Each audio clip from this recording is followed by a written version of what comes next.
Hai hai hai, selamat pagi. Kembali lagi bersama Ibu Aca. Anak-anak, hari ini kita mempelajari tentang tema 3, benda di sekitarku. Subtema 2, wujud benda, pembelajaran ke-1. Anak-anak, sudah siap belajar? Jika sudah siap, yuk disimak ya video pembelajaran hari ini. Semangat anak-anak, salam sehat. Nah, sebelumnya, tujuan pembelajaran kita hari ini adalah 1. Dengan membaca wacana tentang wujud benda, siswa dapat mengidentifikasi informasi yang terkait dengan wujud benda dengan tepat. 2. Dengan menjawab pertanyaan, siswa dapat menuliskan pokok-pokok informasi yang berkaitan dengan wujud benda dengan kalimat efektif. Dan yang ketiga, dengan mengerjakan latihan soal, siswa dapat mengkonversi satuan kilometer ke meter atau sebaliknya dengan tepat. Nah, yang keempat, dengan mengerjakan soal cerita, siswa dapat memecahkan masalah sehari-hari mengenai panjang dengan tepat. 5. Dengan mengamati contoh gerakan tari, siswa dapat mengidentifikasi gerak kuat dan lemah kaki dengan tepat. Nah, tujuan pembelajaran terakhir, dengan menirukan gerakan kaki di buku, siswa dapat mempraktikkan dinamika gerakan kaki dengan tepat. Nah, itu dia tujuan pembelajaran kita hari ini, anak-anak. Manusia tidak dapat lepas dari benda di sekitarnya. Keberadaan benda mempermudah manusia melaksanakan aktivitasnya. Ada benda yang terbentuk di alam dan ada benda yang dibuat oleh manusia. Batu, air, dan pasir merupakan benda yang terbentuk di alam.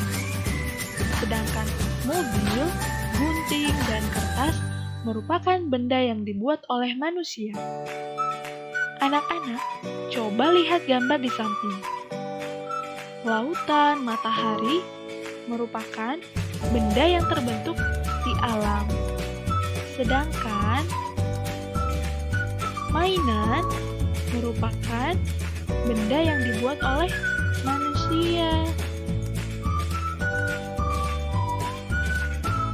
Apakah kamu memperhatikan perbedaan dari benda-benda tersebut? Nah, anak-anak, benda dapat dikelompokkan dalam 3 wujud. Wujud apa sajakah itu? Yuk kita pelajari bersama. Wujud benda. Anak-anak, masih ingatkah kalian? Pada saat kelas 2 kita sudah mempelajari mengenai wujud benda. Setiap benda pasti memiliki wujud. Wujud benda ada 3, yaitu padat, cair, dan gas. Tas, buku, dan pensil merupakan benda berwujud padat. Minyak dan air berwujud cair. Gas hidrogen dalam balon berwujud gas. Coba kamu lihat gambar di samping. Ada batu, sabun cair, dan gas.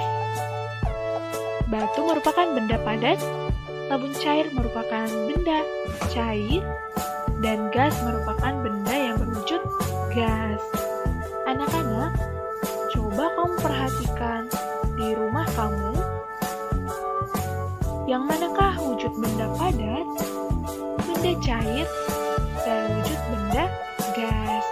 Coba diperhatikan di sekelilingnya.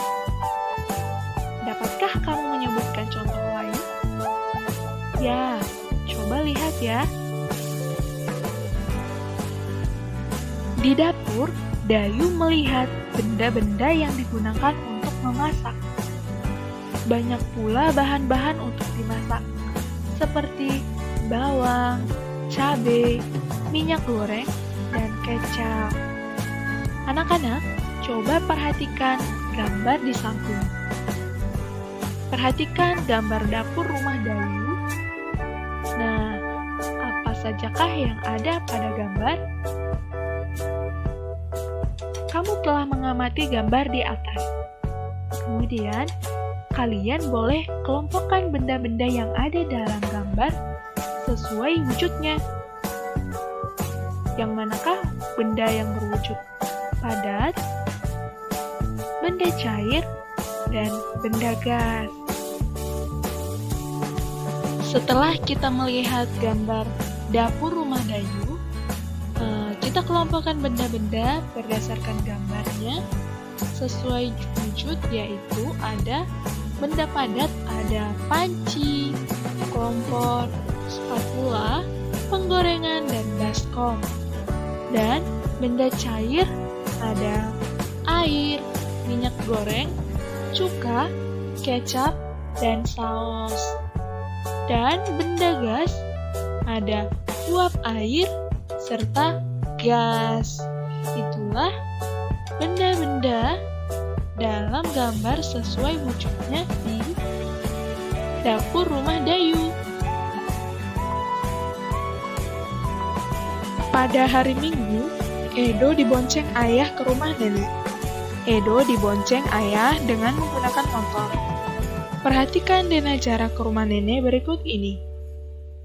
Jarak rumah Edo ke rumah nenek 5 km 300 meter.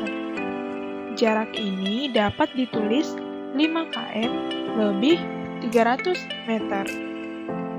Jarak dari rumah Edo ke kebun binatang 1523 meter.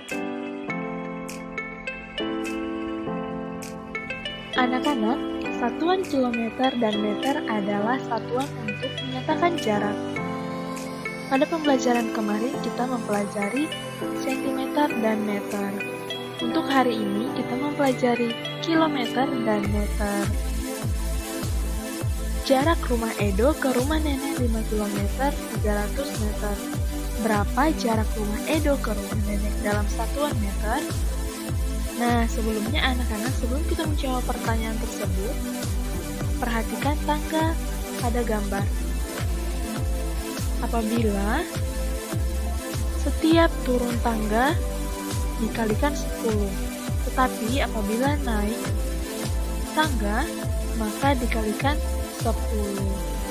Nah, karena kita mengubah kilometer ke meter, maka dikali 10 kali 10 kali 10. Karena kilometer ke meter ada 3 kali turun tangga.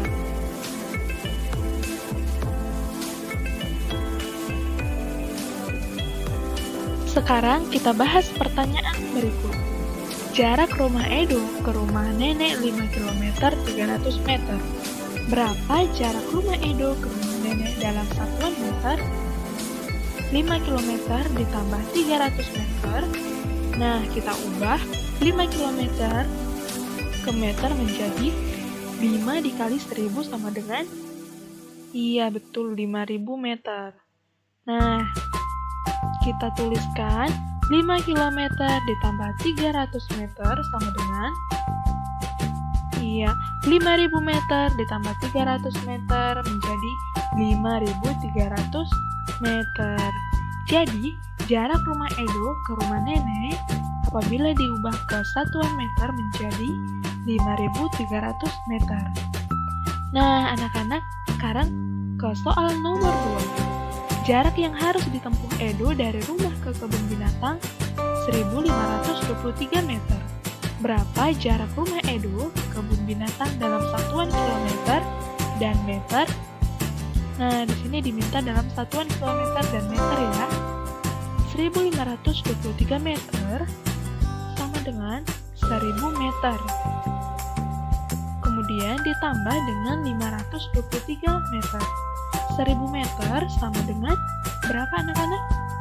Iya, 1 kilometer. Kemudian ditambah 523 meter. Jadi, jarak rumah Edo ke kebun binatang dalam satuan kilometer dan meter adalah 1 kilometer dan 523 23 meter.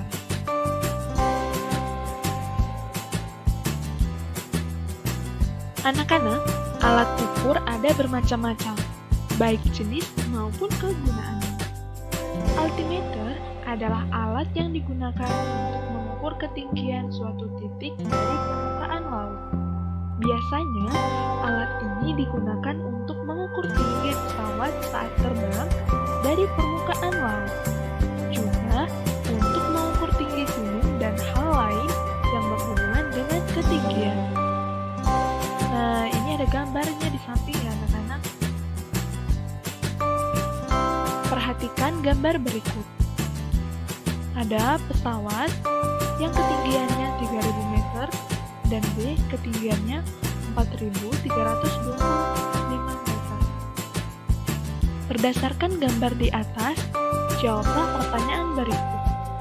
1. Berapa ketinggian pesawat A dalam satuan kilometer? Nah, anak-anak terlihat bahwa ketinggian pesawat A 3000 meter. Jika diubah ke kilometer berarti 3000 dibagi 1000 sama dengan 3 kilometer.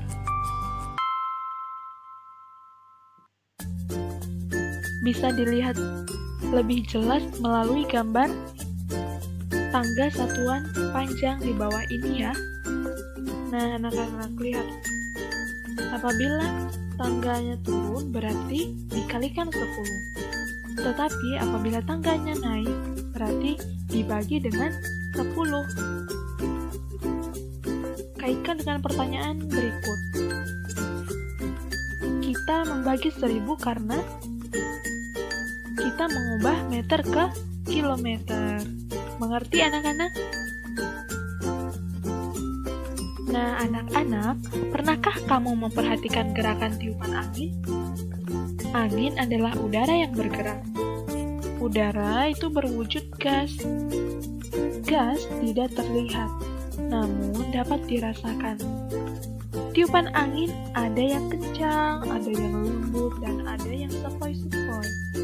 Ada juga angin yang bertiup sangat kencang, seperti angin topan, angin puting beliung, dan lain-lain.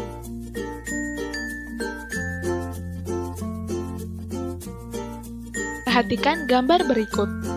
Gerakan angin sepoi-sepoi, bergeraklah lemah ke kiri dan ke kanan. Jika angin kencang, bergeraklah dengan hentakan yang kuat ke kiri dan ke kanan. Nah, anak-anak, jika angin puting beliung, kalian bergeraklah berputar. Lihat gambar di samping. Anak bergerak lambat, yaitu menunjukkan gerakan angin sepoi-sepoi. Anak bergerak cepat, menunjukkan ada apa ya?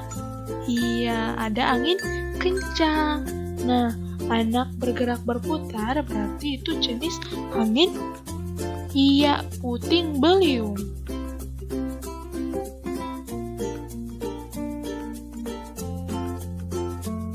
Nah, dengan mengikuti gerakan di atas, kamu dapat membedakan gerakan kuat dan lemah.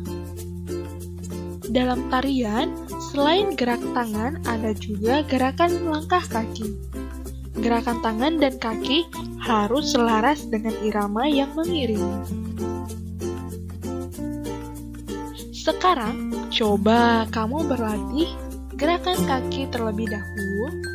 Iringilah dengan lagu yang kalian suka.